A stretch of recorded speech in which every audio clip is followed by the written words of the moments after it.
സാജിദ് അജ്മൽ ചേരുന്നു. സാജിദ്, ഈ പരിശോധന എന്ന് പറയുന്ന സംഗതി ഇപ്പോഴും നടക്കുന്നുണ്ടോ? എന്ന് വെച്ചാൽ എത്ര പേര് ആകപ്പാടെ അപകടത്തിൽ കുടുങ്ങിയിട്ടുണ്ട്, അവർക്ക് എന്ന കാര്യത്തിൽ ഇപ്പോഴും ആശയക്കുഴപ്പം നിൽക്കുകയാണ്. ആർക്കും അതിനകത്തൊരു ക്ലാരിറ്റി തരാൻ പറ്റുന്നില്ല.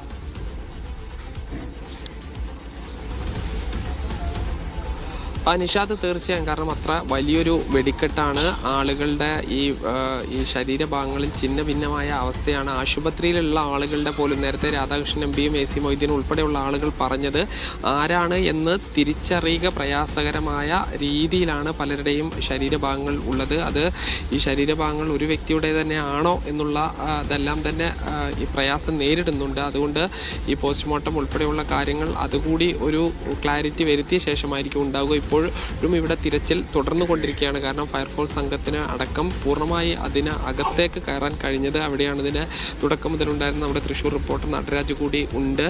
ഇത് എന്ത് സംഭവിച്ചു എന്നാണ് നമ്മൾ പ്രാഥമികമായി ഉദ്യോഗസ്ഥരോടൊക്കെ സംസാരിക്കുമ്പോൾ മനസ്സിലാക്കുന്നത്. സാജിദ്, ഉച്ചയ്ക്ക് 3 മണിയോടുകൂടിയാണ് ഉഗ്രശബ്ദത്തിൽ വലിയ രീതിയിലൊരു സ്ഫോടനം ഈ ഭാഗത്ത് ഉണ്ടാവുന്നത്. ഭൂചലനമാണെന്നാണ് ഈ പ്രദേശവാസികൾ ആദ്യം ധരിച്ചത്. പലരും നമ്മളെ ഫോൺ ചെയ്ത് അറിയിക്കുമ്പോഴും വലിയ ഭൂകമ്പം ഉണ്ടായി എന്ന തരത്തിലാണ് അറിയിക്കുന്നത്. പിന്നീട് ഈ ഭാഗത്തേക്ക് വരുമ്പോഴാണത് തിരുവമ്പാടിയുടെ വെടിപ്പുര പൊട്ടിത്തെറിച്ചാണെന്ന കാര്യം വ്യക്തമാവുന്നത്. പ്രധാനമായും ചൂടാണോ ഇതിനൊരു പ്രശ്നമെന്നാണ് ഇപ്പോൾ നിലവിൽ സംശയിക്കുന്നത്. മറ്റ് കാര്യങ്ങളൊക്കെ തന്നെ സാധാരണഗതിയിൽ തിരുവമ്പാടി കാലങ്ങളായി തൃശ്ശൂർ പൂരത്തിന് വേണ്ടി വെടിക്കെട്ട് നിർമ്മിക്കുന്നതുകൊണ്ട് മറ്റ് മാനദണ്ഡങ്ങൾ പാലിച്ചുകൊണ്ടാണ് നിർമ്മാണം നടക്കാറുള്ളത്. അതുകൊണ്ട് തന്നെ കനത്ത ചൂട് ഈ പ്രദേശത്ത് രാവിലെ തന്നെ വന്ന പല റിപ്പോർട്ടർമാരും വലിയ ചൂടിനിടയിലാണ് ഈ പണി നടക്കുന്നതെന്ന കാര്യമൊക്കെ തന്നെ പരസ്പരം സംസാരിച്ചിരുന്ന കാര്യമാണ്. അതുകൊണ്ട് തന്നെ ചൂടായിരുന്നോ വില്ലൻ എന്ന കാര്യത്തിലാണ് വലിയ സംശയമുള്ളത്. സംസ്ഥാനത്തിന്റെ പല ഭാഗത്തും അസഹനീയമായ ചൂടാണ്.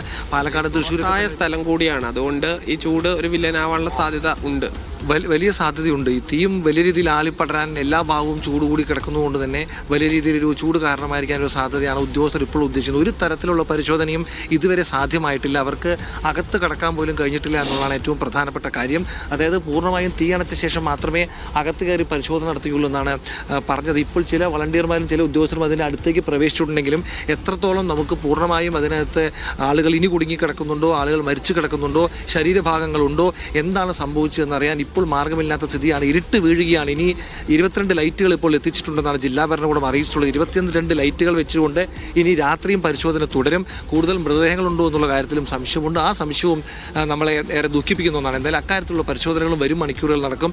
രാത്രിയും രക്ഷാപ്രവർത്തനം തുടരുമെന്നാണ് പറഞ്ഞിരിക്കുന്നത്. 12 പേർ മരിച്ചതായി ഏറ്റവും ഒടുവിൽ വന്ന കണക്കുകളിൽ പറയുന്നു.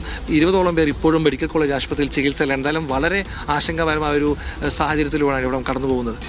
ഈ 20 പേർ ചികിത്സയിലും 12, അങ്ങനെ ഏതാണ്ട് 32 പേരെ കണ്ടെത്താൻ കഴിഞ്ഞിട്ടുണ്ടോ നിലവിൽ? അങ്ങനെയാണ് അധികൃതർ നമ്മളോട് വിശദീകരിച്ചിട്ടുള്ളത്. പക്ഷേ 40ഓളം പേരെങ്കിലും ഇതിനകത്ത് ഉണ്ടായിരുന്നിരിക്കാം എന്നുള്ള നിഗമനമുണ്ട്. വൈകിട്ട് 35 പേർക്ക് ചായ പുറത്ത് പറഞ്ഞതായി അറിയുന്നു. ഉച്ചയ്ക്ക് 40ഓളം പേർക്ക് ഭക്ഷണം പറഞ്ഞിട്ടുണ്ടെന്ന് അറിയുന്നു.